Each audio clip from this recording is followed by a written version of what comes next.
Welcome to the Black Women's Wellness Podcast. I'm Deja Love, and this is a podcast where we amplify Black women's voices as we discuss the different ways we manage stress and maintain our well-being. We want to ensure that all Black women live productive, meaningful, and robust lives unhinged by stress. The goal of this podcast is not the myth of perfection, but progress. By engaging in conversations with the diversity of Black women and hearing their stories about how they prioritize wellness amidst life stressors. This is an authentic podcast by authentic women, and we are excited that you have tuned in, that you're listening to today's episode. So sit back, relax, listen, subscribe, like, and let's get into today's episode. I say this every time, but I'm really excited for today's episode. I'm really excited to get in this topic. I'm joined by Kiesha Battles, the Kiesha Battles, who is the GOAT of Black women in yoga. For those who don't know, we'll get into it, but if you just Google Kiesha Battles, you'll get down a long rabbit hole of all of the things. And she is one of my teachers. I'm a part of I Am Yoga, which we'll get into as I'm in the advanced 300-hour yoga teacher training. And we're going to talk today with Kiesha about how yoga is a tool for Black women's wellness. And we're going to talk about the business of yoga through the lens of a Black woman. So Kiesha, how are you today? Thank you, Deja, for having me. Excited to finally have the space to sit and talk with you and be a part of the podcast that I've been following, I feel, for the past few seasons, since about fall time. So very excited to be here with you. Also feeling grateful that it's Thursday, which tends to be a lighter type of day energetically, so I can enjoy these things versus kind of doing them. So thank you. Oh, no, thank you. So we're going to just get right in. You know, Kiesha, you are a pioneer in yoga for Black women. You're a mother, you're a business owner, you're a teacher, you're a community member. You are many titles and many different hats and responsibilities that you wear. How do you make time for your own well-being, community care, and rest? So I had to get a pen to take a note. You used the word pioneer, and I'm like, I got to go back and get the definition for that because I don't know if I want to claim pioneer. And what first comes to mind about that word, what I would claim is that, well, I guess I could be a pioneer, right? They kind of got on the horse and went west and found the gold, right? Yeah. So if that is the case, yes, I left the bubble of my yoga training and space, my community, and went out and found the gold of the originators, those that kind of sparked the path for yoga, specifically for Black people and Black women. So, okay, I will take on being a pioneer. Now, to answer the question of how do I incorporate my own practices? Well, that was a over time thing. Presently, the answer is always like, well, my practices are a part of my life. It's autopilot. It's what I do. It's how I live. So I don't have to, quote unquote, make the space because it naturally starts, right? From the minute I wake up and having gratitude practices and lighting candles of prayer and having the space to get my mind right, my energy right for whatever the day's going to be. From turning on a Zoom of 30 minutes to physically move my body, or whether to, dance to a song and shake my hips. So that kind of naturally weaves in. And then I know they say your work is not supposed to be your play or your enjoyment, but I teach yoga all day, every day. Whether it's teaching a physical class or teaching a 15-minute meditation or having a conversation in a podcast form or a phone conversation. I'm really not a phone conversation person, a text message, but I'm always in this phase or seat of doing yoga, being yoga, teaching yoga. So the practice always was kind of showing up and soothing me. So it took time, of course, to get there, where it was a steady practice of focusing on certain elements of yoga. What my teacher taught me, Maya Breuer, of Kriya Yoga, and that is taking care of your body, taking care of your mind, taking care of your spirit. And if I do 3 things in a day that equate to that, the overall day is golden. And typically I do that in the morning. So when I officially start quote unquote work or the day or carpooling, the day is almost already done and complete. Like I got the joy that I know is going to say, okay, if the rest of the day crashes, I had some goodness, some sweetness. And that is the silent time, the time with the coffee or the latte, the time where I get to look at my horoscope, look at the affirmations, look at my co-star, do my 10-minute meditation with my teacher, Susan Piver, maybe do something with my husband, a hug, a kiss, or something else. But then it's like, oh, okay, everything's great. Now, whatever else comes is icing on the cake, or it could just shake the cake up for the next day. So hopefully I answered your question. How do I? Right now, it's kind of a lifestyle thing. In the beginning, it was focusing on these 3 components. How do you nourish your body, mind, and your spirit? Kriya Yoga. Oh, that's wonderful. How did it become a lifestyle? Because as it sounds that it's so innate to you, but as you describe, you don't necessarily have to think about it. It is. How did that become a part of your daily routine? Repetition. Kind of like in yoga practices, you do a lot of postures over and over again, same class, just doing things over and over again, breathing, doing it over and over again. And the repetition really came from my teacher, Maya, repeating the same teaching over and over again. So whether I traveled to Rhode Island to be with her at her home and learn, or if I went to CorePower, the retreat center, to be with her and learn, or if I saw an article that she was talking about or her speaking, at an event, she would always go back to the same teaching that she told me about 10 years ago. Kriya Yoga. How do you nourish your body, mind, and spirit? So the repetition of hearing the message and then actually applying it to myself and to the people that I'm, teaching or having in class settings. It's again, more repetition. And I'm in the space where it is, again, all I do most of the day. So I'm able to repeat it a lot more than other people are able to repeat it, right? You have your podcast, and you have your blog, and you have your employees, and you have your partner, and you have your teachings of yoga. From what I know, that's a lot. That's a lot.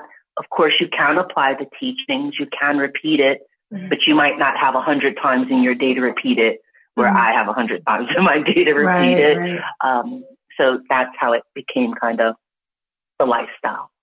That's wonderful. I like that analogy. And as you mentioned, the repetition, it lends itself because, as you said, this is what you're doing every day, all day. And so I want to step back. How are you introduced to yoga? And then how are you introduced to your teacher, Maya, who for the audience, she is another Black woman, just GOAT. I would use pioneer of Black women in yoga. If you were to Google her, she's a part of the Black Yoga Teachers Alliance. But tell us how that connection was made. And yes, Maya definitely is a pioneer, a GOAT. I give her the title of my guru, the person that, brought some light to a dark spot, right? And just kind of opened my eyes up to different things, different ways of being, living, and different ways of seeing yoga. Anyone that knows me, well, maybe they haven't heard the story, but this is a repetition, the story of how I came about and connected to yoga. The yoga that I think most of your listeners know of going to a class at a studio or YMCA. That came about from leaving a class in grad school, seeing a flyer on a bulletin board that said yoga, having time because my boyfriend at the time, he was still an undergrad and I had more time being in grad. I was also in New Jersey versus being home in North Carolina. So technically all I had was him as in regards to family companionship. So he had more coursework. I had grad school as well as work. So I guess I did have a good load, but it was something to do. The sign was there. And as I think about it, I like signs a lot now. I kind of connect things I see. Literally, the flyer sign was there, said yoga. Place was called Studio Yoga in Madison, New Jersey. You would sign up for a series, the beginner series, which was a 4-week series. I believe I committed to Saturdays because I was working full time. You go once a week to practice, and then you could have a book, and I still have that book, Yoga the Iyengar Way. Weekly went to this class, and then repetition. Once the 4 weeks was over, I signed up for another 4 weeks, signed up for another 4 weeks. Then eventually you get to a space where you get to go to the non-beginner class, and then started to take that. So that's how I physically got connected to the practice. Then as I'm in grad school, still honestly no connection, excuse me, to yoga. I'm studying philosophy, Buddhism, Taoism, Hinduism. I'm studying language, Mandarin Chinese, writing the characters, doing papers on impermanence, Annika. I remember that was my final paper for my master's degree, studying books like the Bhagavad Gita that are known as yoga text. Never, though, said what I'm doing on this yoga mat equates to anything of what I'm studying in grad school. It's probably within the past 5 years that I link the two back and say, you were always in a space in light of contemplative practices, of self-care practices, of self-study practices, and also this whole concept of Annika and impermanence, and things don't stay the same, and things are constantly changing and evolving. And that's how I was introduced to it. Practice yoga through this weekly series. Pregnant with my first son, Toby, practice yoga. Did mommy and me yoga. I don't think we had prenatal offerings then. Did mommy and me yoga. Brought my sister to yoga. Brought my father to watch a yoga class. Brought my mother to yoga. Life, kids, jobs, New Jersey, driving, road rage, high rents, weather, in-laws, life, father getting ill. The yoga was in there. I couldn't say, no, I did still maintain my weekly practice. Again, that repetition. But then it became a point where my dad got ill, and sending money for caregiving just wasn't soothing of the soul. So me and my husband chose to move to North Carolina and be closer. And then that's when I remember studio yoga kicking in. Like I found a place called Charlotte Yoga, did some practice, but then life kicked in, and I would travel every weekend from Charlotte to Greensboro, which is about an hour and 15-minute type of drive. I would travel on the weekends to be with my father, to give my mother some care, but I would also always find a yoga class to go to, and it was Triad Yoga. So I would go and take class and practice. And then that repetition continued to evolve, and then ultimately got to a point where a friend and I were having dinner at Fridays. She said to me, "What are your goals?" And I'm like, oh, goodness, goals. That's only a work thing. Why are we talking goals? But okay, goals. I think somewhere I wrote on a Post-it note, I'd like to be a yoga teacher, Really can't tell you why, who inspired me, the what, but I wrote it down and I said, okay, that's the goal, to be a yoga teacher.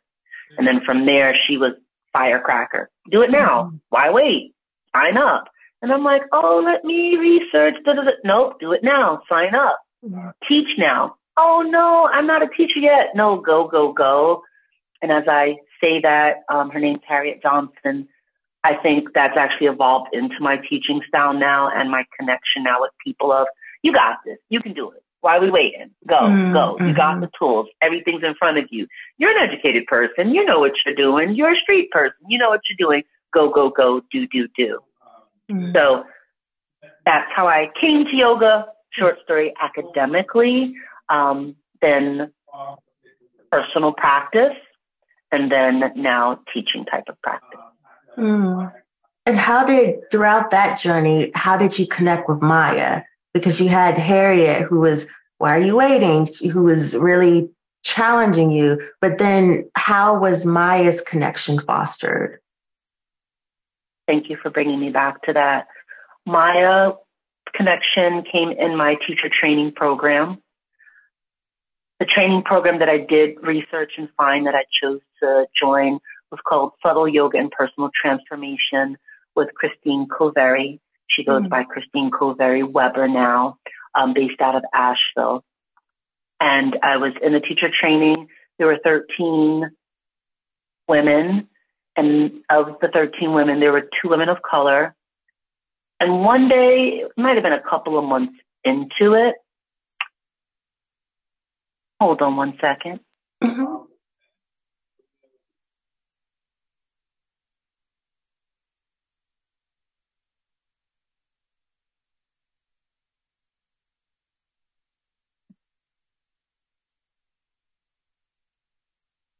Being in the teacher training, maybe a couple of months in, I really couldn't tell you what the topic was. I feel like it might have been Catherine Mezzo, who I'm very close to. I feel like she turned around because I was in a corner over near the window, and she turned around and said, why don't more Black people do yoga?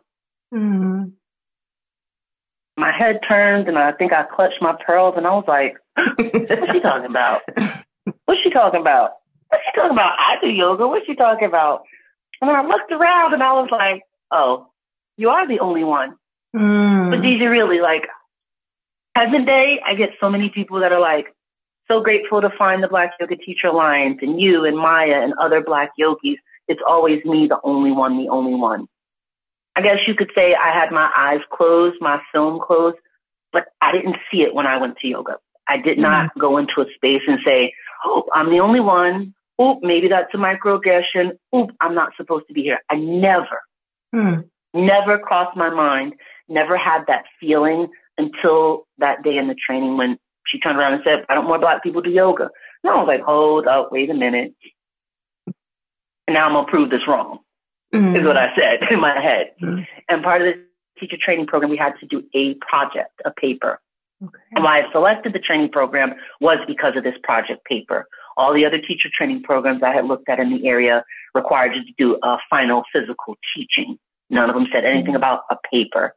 And then if we tied things in, that connects to my whole academic background. So maybe that's why I liked it and was led that way.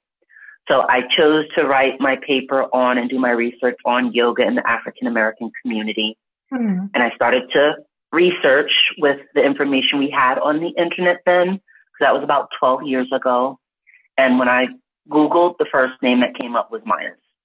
That was the first name that came up, along with John Along, along with Robin Downs, along with Dana Smith, along with, and I do not recall his name, there's a senior Iyengar teacher, I believe, on the West Coast. But there were at least 10 Black yogis that came up and were doing things, like doing things in their community, in their space, have been doing it for years and decades. And for someone to say, hey, why don't more Black people do yoga? It's like, no, they are doing yoga. At the time, I was also still in corporate space and I was traveling. So I would go to yoga studios to practice. And for the paper, I started taking data. many of us are in the room, and what type of class is it? And started to create conclusions based upon the limited data I had for the areas that I traveled in. And like things, came up of, hair being a constraint from doing yoga, the images that we see of yoga in magazines on TV, that it's not for us, yoga and religion. So there were so many elements as to maybe obstacles for us to practice yoga, but it was clear that we were out there doing yoga. So during the research is when I found Maya. After finding Maya, doing the paper, my husband gifted me and my mother for Mother's Day to go on the retreat, for the yoga retreat for women of color. Wow. That's a whole story in itself. But what came out of that weekend was, that's my teacher. Now, I already done 200-hour training, Christine Weber, Sam Noto, great team. But it was, that's my teacher. That's my teacher. And that was before we could Zoom and do remote teachings. And she was in Rhode Island. I had a little child. Elijah was born, working full time, husband, both of us adjusting to being parents. There was no way that I could step away for weekends at a time to go do another training with her. And spirit, we can call it, synchronicity. My husband's company, MetLife at the time, they were headquartered in Warwick, Rhode Island, where Maya lives. And my husband's job had him traveling a lot, to where I did the boondoggle trips, and I would get to go. All I had to do was pay for my flight. And at the time, flights were like $97, those type of things. Nice. I had a space to stay because he had a space to stay. I had a rental car, and I would go to Maya's house or wherever she was holding classes and start to learn from her in person. So that's how my path to Maya got connected. And that's been about a decade of learning from her, being with her, and being her student, and now co-director of the Yoga Retreat for Women of Color. Wow, that's amazing. I appreciate you sharing that story.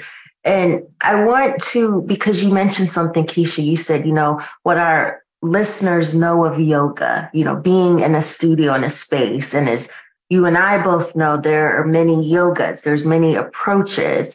How would you define yoga? And especially, let me give the caveat, I always say this, post-2020, at least for my generation, we've seen a boom. Whereas you were articulating the Dana Smiths and you were seeing all the Janet Longs, but we were not aware of that. We were aware of post-2020, and then that's when this emergence of Black women in yoga came about. So how do you define yoga? Because you knew of this before a lot of us came to it. I came to yoga as a teacher in 2020, but practiced it for many years before. Thank you for that. And I would say still, I think a majority of people don't know of Jana and Dana and Robin and Maya. And so I would still say that a lot of people don't, and grateful to continue to share their teachings, follow their teachings, and connect with people like you who now have an awareness, and then you continue to spread. They are there. We are here. And yoga looks so many different ways for people. Definition of yoga shifts and changes. If I were to connect to what I'm personally focused on and practicing right now with my yoga, I would define yoga as a remedy, a magic potion, medicine, a salve, a blanket, maybe just a good meal that nourishes you, that fuels you. That's what I would define yoga as. With my various studies and just contemplations, the awareness of the world has aches and pains, suffering, problems. They exist. Presently, the time span that we've seen with history, no one has come up with a solution that makes it the utopia where everyone and everything is blossoming and the sun's always shining, or if you like the moon's always bright, right? So with that kind of foundation and that acknowledgement of it, what can we do to soothe it? What could we do to help it? What could we do to continue to let it grow and thrive, to change how it grows and thrives? I need something. Can't do it by myself. Yet my friend Candace is trying to do astral plane projection. So I'm sure it's possible, but I know I can't do it yet. So I need some things that are going to help me. And there are things like breathing and meditating and having conversations and really reflecting and doing the yoga poses, right? Moving my body helps me not be tight. And then when I'm not tight, I can be a little bit more open and receptive to hear things, to feel things. But when my back hurts, I'm really focused on my back hurting. Of course, I'm getting through other things, but the primary thing I'm thinking about is this pain in my back, right? And if yoga helps to soothe that, then I have space to worry about Elijah and Elijah's pain, right? Elijah's coming in from school and had a little bad day. Mommy's not focused on her. I got some space. I can focus on maybe Elijah's pain. And then I can say, hey, Elijah, maybe you consider stretching after basketball. And then you don't hurt as much, right? So also sharing the medicine, the remedy, the magic or the secret. And you have me thinking of a friend that I've been chatting with all week. And I think I do, but some people say maybe I don't. I hear myself in different ways. But I try to say things nicely, kindly, without harm, all those yoga principles. And she kept sending me something, and I kept saying, this is this, not that. This is this, not that. And then eventually, I think by Thursday, I finally said, you keep ignoring what your inside scoop is telling you. He was like, oh, you know what? You have been saying that. You have been saying that. And it's like, I'm going to be like, hey, here's the inside scoop. Here's the inside scoop on this yoga from what I've seen, from what my teacher has seen, and a whole bunch of other teachers have seen. So we might not be able to scientifically or data in a chart put it and say it's fact, but we've experienced it. And yeah, the yoga's some good stuff. Yoga's some good stuff. And presently it is, it always has been for a while, but it soothes me. It flows me. It gives me direction. It gives me purpose. I mean, we all find that in different ways. Like so right now too, right? My purpose is, and you shared something with me before we began, and I won't spread your business, but my business, right? My husband been mad at me since Friday, right? Been mad at me on Friday because of when I get into yoga life world, sometimes I forget about the real responsible world, and then we get a clash because I'm in the bubble of it'll just flow, but no, it's not flowing, it's breaking. Get to work. So my husband's been a little peeved at me. So he's been a little peeved at me, and my focus has shifted to soothing that. Soothing it in regards to, of course, I want to make it better for me, but actually tapping into being more compassionate about how he's feeling, because I know how I'm feeling. I also know how to make myself feel better. I can disconnect, or I could change the paradigm and soothe him in a way that just brings it all back in. But my focus has been on really being compassionate towards his space, what he's feeling. But if you look at that, the yoga is pretty much surrounding that whole situation for me. Like, yes, real life, marriage, couples, disagreements, miscommunications, focus on repairing, focus on soothing, focus on getting back on the same accord. That's there. Yoga is really what's behind it as my focus and my anchor versus I got to be a good wife. or my relationship has to be the right marriage. It's really, this is the environment I have. My yoga is just weaving around it. So what is it going to do to help remedy this situation? Yeah. So for Kiesha, because you're making such a good point, I love how you tie that in, that yoga is everything. It is in everything. And for many, they're hearing this and they're like, oh, but I thought yoga was just exercise, it was just movement, because you're touching on the philosophy of yoga, which a lot of folks have not had access to or exposure to. So how there's this divide. So this is a loaded question. For many, yoga is so finite. It's an exercise, it's a practice that is, like you said, their only understanding of it. But for teachers, yoga teachers, we know that yoga, that is a small aspect, asana, but there are many other components.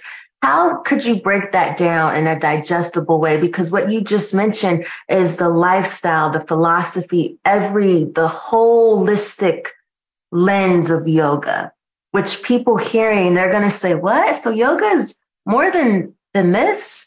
How would you describe that? You as being an expert in the field for multiple decades. I'm not going to claim expert. I'm not going to claim expert. And the reason I won't claim expert is going off of what you said. Nothing is finite. And if we allow everything to be like that, my marriage, my yoga and what it looks like, my work and what it looks like, if I don't bottle it where that's all it could be, then I can see all the possibilities of where it is and where it exists.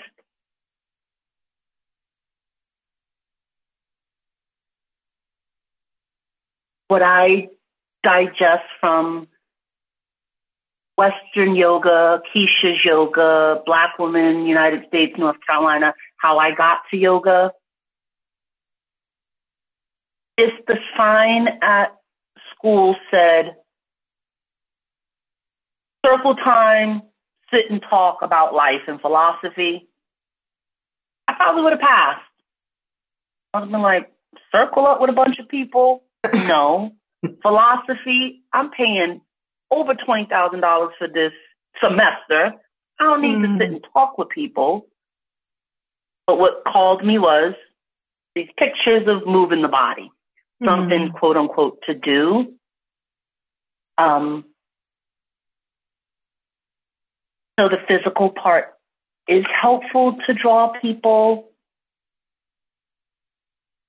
to see the possibilities of creating a practice that is right for you by being exposed to different things, breathing, music people play, lack of music people play. So I think I just said, don't bottle the yoga, but then I want to say it is a container, or maybe like a playpen, playground, and you got this open space. And there might be the classic things like the swing and the slide and the seesaw, little merry-go-round. They exist, right? Those are kind of normal things you see on the playground. But then there's this open space. And you might go into one of those open spaces and, do a mud pile. You might go into another open space and say, oh, I could plant a tree here, or I'm going to climb up that tree. But the whole playground still is the playground. So that's like what yoga is. And there are these components that we see on the surface, or they're the standard pieces, but then there's stuff underneath the ground that you don't see. And if you start digging, you pull it out. And those are like these various treasures, but it's not defined. And that's, I guess, where things can be hard for people, because we want definition. We want the fact. We want the prescription as it says I'm supposed to do it, versus, I guess, the work of figuring it out, creating it, molding it, shaping it. So I'm going to go back to yoga, this philosophical concept versus the physical concept. And I'll go back to Maya's teaching. Nourish your body, nourish your mind, nourish your spirit. Nourish your body could be going to do the 60-minute yoga class. Nourishing your spirit could be going to the 60-minute yoga class with people you like. You know, it feels good. You have good conversation, like-minded people. Nourishing your mind, same thing. The physical can do that. I got to think. I got to comprehend. I got to understand. Sometimes you're talking in a different language. So a yoga class in itself, the physical can tap into all of those things. Then, I don't call her this anymore, but I used to think of Maya as a grandmother of yoga, my grandmother of yoga. Now, honestly, she's like my girlfriend of yoga. But when I would think of Maya as the grandmother of yoga, it would be when she shares the teachings of nourishing your body, dance, has nothing to do with a yoga mat. Nourishing your mind. Read this book by Toni Morrison. That has nothing to do with yoga scriptures and Sanskrit. Nourish your spirit. Pray. Right? And I've been trying to digest the word pray a little bit differently and not feeling like it has to connect to any specific religious connotation, right? Pray, I mean, I guess we could say manifest, think good things. So that's an easy way that you could practice it. But is it enough, right? Is it enough to say, all right, I danced for a little bit, I read a little bit of a book, and I did a little prayer or a little candle? Should we be content with that is enough? Most of the times it's like, nope, I didn't dance long enough. I should be dancing outside at the park with the drummers, and I need to read the entire book, and I need to go to my service every week at this time, right? Could it be this little bit that then kind of is the light and fuels the rest that's kind of swirling around? So that comes into whole principles as well as the contentment of what we're doing. Like, none of our effort is wasted.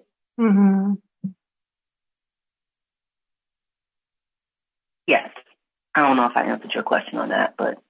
No, you did. I think you did. You did. Because we've talked about this previously, Kiesha, and I want everyone to hear, because it's so unique to me. You've integrated, like you said, mind, body, spirit of yoga, not just for you, but your family, your mother, your sister, your children, your husband. And you talked about a little bit about your husband, but could you tell us more of how it's a part of your ethos, your being? It's not just for the movement, but your children are part of it. Your mother is a part of it, who I met last year.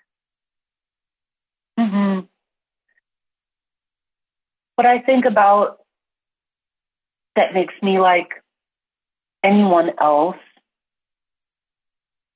is I just hone my eyes on yoga, or what Maya would say, the sweetness and the nectar or the addiction of yoga, right? In a sense, it is a lifestyle, but I'm addicted to this. Like, when I fill out forms and people are like, what do you like to do for fun?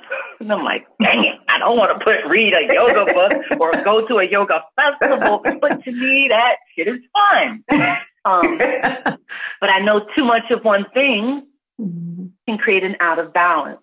But what I'm saying is, I was drawn to yoga.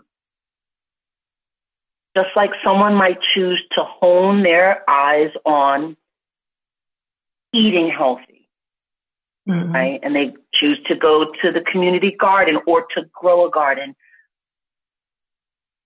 I'm no different than anyone else that locks their eyes on something and makes it a priority. So what I'm going to do is I'm going to shift to my husband. Okay. I think he's like one of the best yoga people, but he's never been on a yoga mat. But what I know my husband has done is he's locked his eyes on providing for his family, supporting his family, supporting me and my yoga, supporting the boys in whatever they choose to do or whoever they want to be. He has his eyes locked hard on that. His 401k, when he's going to buy this new car, how we buy the groceries. His eyes are locked on it. At times I'm like, it's too much. It's too much. We got lists. We got a group note where like the groceries go on there. And it's like Monday he'll be like, I'm placing the order at 11 o'clock. You need anything? And I'll be like, I thought I put everything on the list yesterday. So he'll order. The next thing you know, Tuesday, I need to make another order. It's like, but he is focused on his family. And that's where his eyes go, his attention goes, all of his action goes. So when he does things and makes choices, the single point of family and how that ripple effect goes, my mind just is tuned to yoga. So that's why it's kind of always there. Like when I leave here, I'm like, okay, let me look up this word pioneer and how does that relate to my yoga? And then how can I weave that into my classes? Oh, we're going to be on a boat in boat pose and we're going to be pioneers going down the river. I like it. And then it just starts to continue to weave and weave so that when I have conversations with people like you, it's like, oh, wow, she's so into it and wisdom and deep. No, I just literally focused. Yeah. Okay. And I pulled and said, how can I make this relate? How can I make it click? How can I make it click for me? And yoga helps me to click a lot of things where money might allow someone else to click. Dancing. I think of Marie Broom. She's officially not a quote unquote yoga alliance yoga teacher, but I put her in the space of spiritual teachers. She does a lot on Facebook posting inspirations. But I feel like, Marie has her eyes focused on sharing teachings through movement and dance, right? And that's what continuously comes across. Or you're focused on your agency, right? And then that's how things come across. And I see like the topics of, what is this month? It is maternal wellness. Black maternal health. Wellness, Black maternal health, right? And from what you shared, it makes sense that you're focused on Black maternal health versus focusing on overall Women's History Month. Oh, that was last month. That was March. April, I think, is also Stress Awareness Month. It is, yeah. But you just honed your sights on a specific thing, and that's what comes up in some of the yoga philosophy, is if we could focus our attention on one single thing, it helps to curb all of the distractions that come up. Yeah. And then, to shift a little bit, we've talked about your journey, your practice, how it's weaved in and your focus of yoga. Then there's another side, and we've also talked about this offline, the business of yoga. And then that's another element. And so how have you successfully navigated that? Because since the pandemic, a lot of yoga studios have closed down. They've not been able to be operational, but I Am Yoga is thriving. You all have another 200 hour. You're about to graduate 300 hour. So tell us a little bit about that.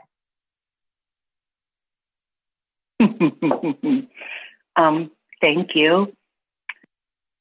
Thriving, of course, could have a definition itself. And yes, we're thriving.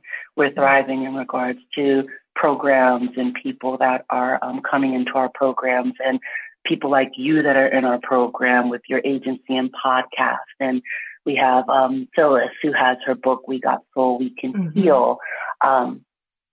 Yes, definitely thriving in that capacity. But if we're looking at like thriving as a business capacity, I have been LLC maybe for about 7 or 8 years. And financially, the business is at a loss. Negative when we do taxes. Business is at a loss. But for me personally, I have a husband that has a quote unquote corporate job and a W-2 and insurance that maintains the baseline of everything. So the negative of the business supports our personal, right? Different than a brick and mortar type space, which I've not always, I've been a studio manager. I've been a studio coordinator. I've seen the business of the brick and mortar. And after seeing that and the energy that's required of it, I would prefer presently not to have that. So I will put that out in the ether. You know, when my benefactor decides to have some land and put up a building, of course, I'll come and I'll lead the work.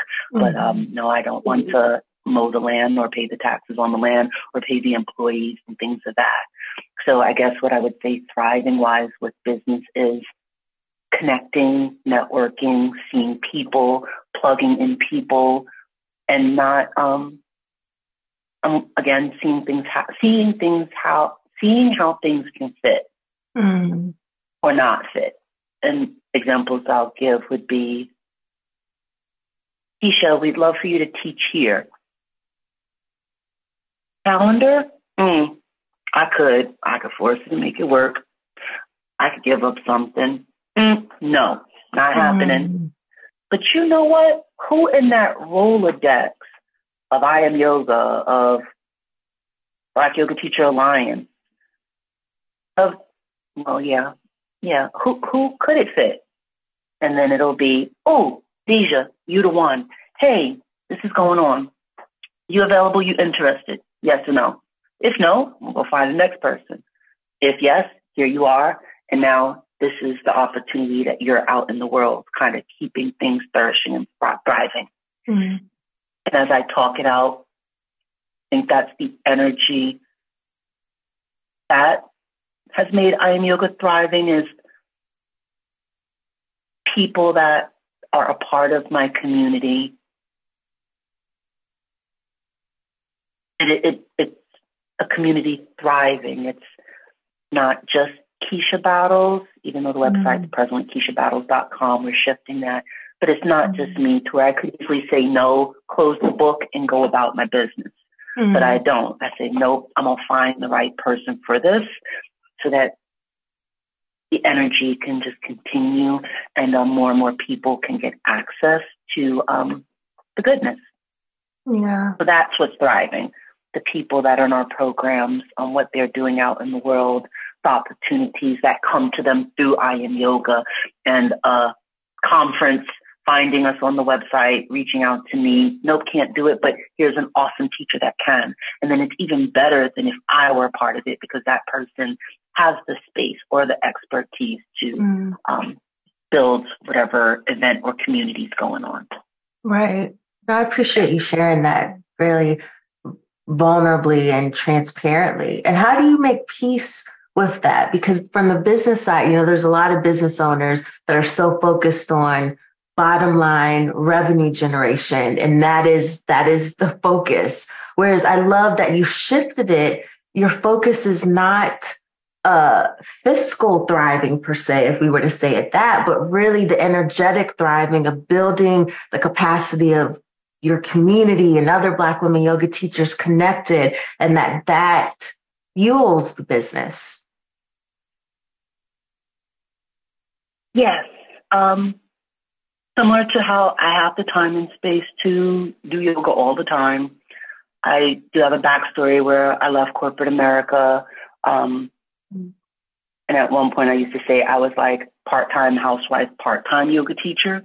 It's definitely more yoga teacher, because my husband's like, you have no time to cook dinner today. Why are you signing up to cook dinner? You're right. I don't have time to cook dinner.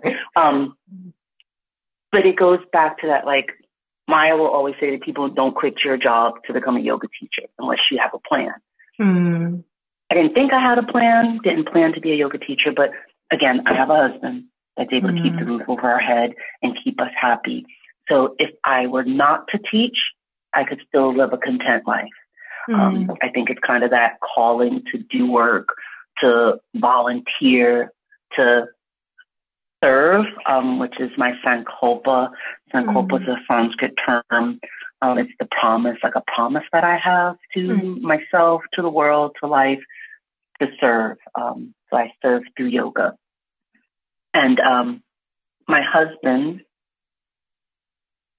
and I got asked this actually, I was in a training this past weekend. Mm-hmm. Let's say if, not giving any scenarios, but let's say we pulled it out and it was just me, I would be well. I'd be well as a single yoga teacher. Right? Mm-hmm. My little Toyota Yaris, maybe a studio apartment, not a two level house. I think I would be good. I might even be a barista at Starbucks, and I think I would still be good, right? Mm-hmm. But where I am presently, my husband maintains all the household stuff. So when it came to teaching yoga, it was never, I won't say never, in the beginning, when I left corporate, it was still the feeling like I got to contribute. Mm-hmm. I got to contribute. Mm-hmm. And I was contributing a lot at corporate. Now I'm like making hourly rates and, I got to teach a certain number of classes to really even bring in anything substantial. But that was a journey of also eventually letting go and saying, I'm a yoga teacher. Nope, girlfriend, I can't go to that trip at Bahamas on the whim of things. Or nope, not getting pedicures every single day, right? So at first, teaching was more a mental, I need to still be supporting the house. Mm-hmm. Then eventually over time, that started to wash away. And it became, the yoga's my fun. Teaching yoga allows me to go on retreats. It allows me to buy yoga bolsters. It allows me to buy books. It allows me to go take classes. Then my friend Candace reached out to me to train her. And I didn't have any business or training. She reached out to me to train her. And I said, okay. So we started a program. Then we decided to make it a public program and took it to the YMCA. So I'm getting to your question about business. We took it to the YMCA. In order to get the check from the YMCA, Deja, I had to create a business.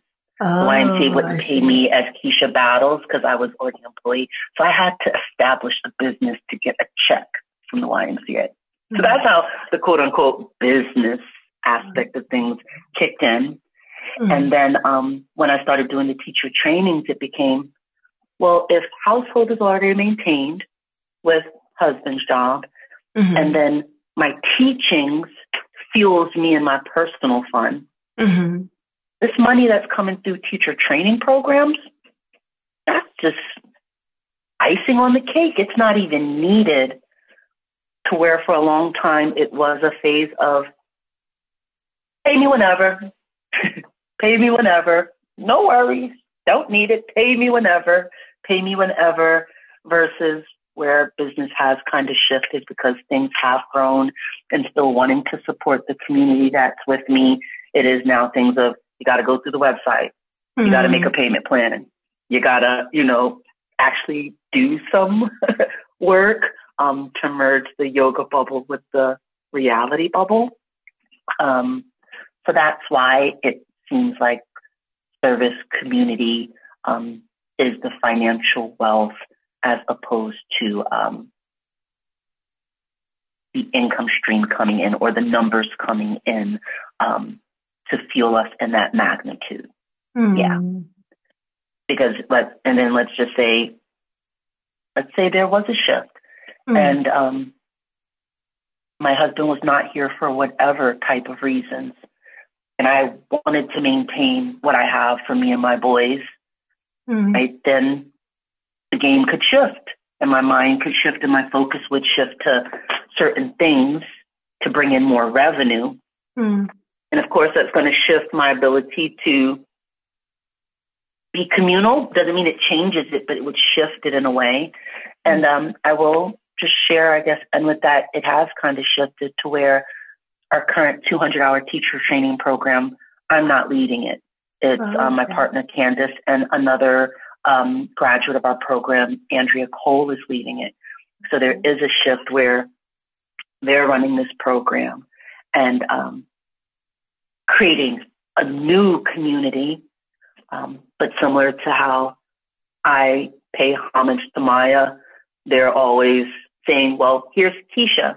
Kiesha got us to here, or we wouldn't collectively be in this space or have this container if she hadn't opened her mind up to the infinite possibilities of us learning and growing together in the way it is. Right. No, that's good. Wow. Thank you, Kiesha, for this.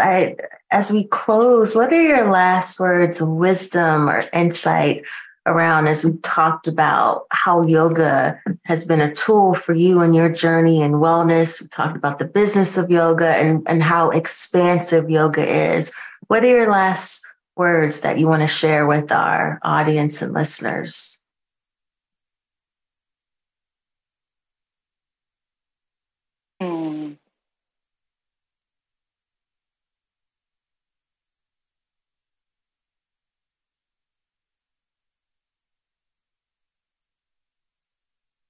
I will share the reverse. Let's sit together for a minute in silence. Silence. That's what I want to share. Sit together for a minute in silence.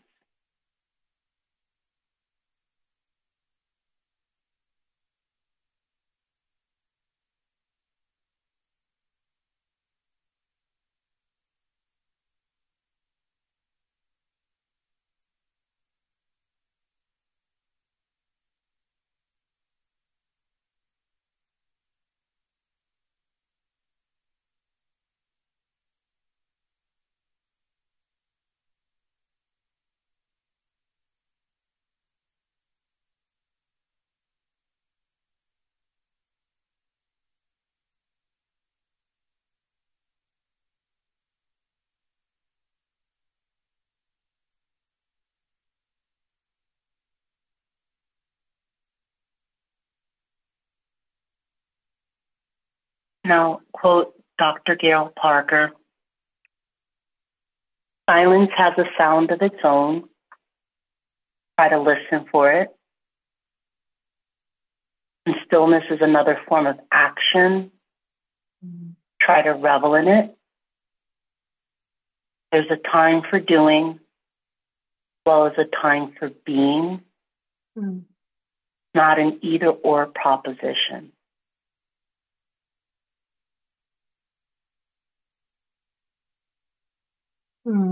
Thank you for that, Kiesha.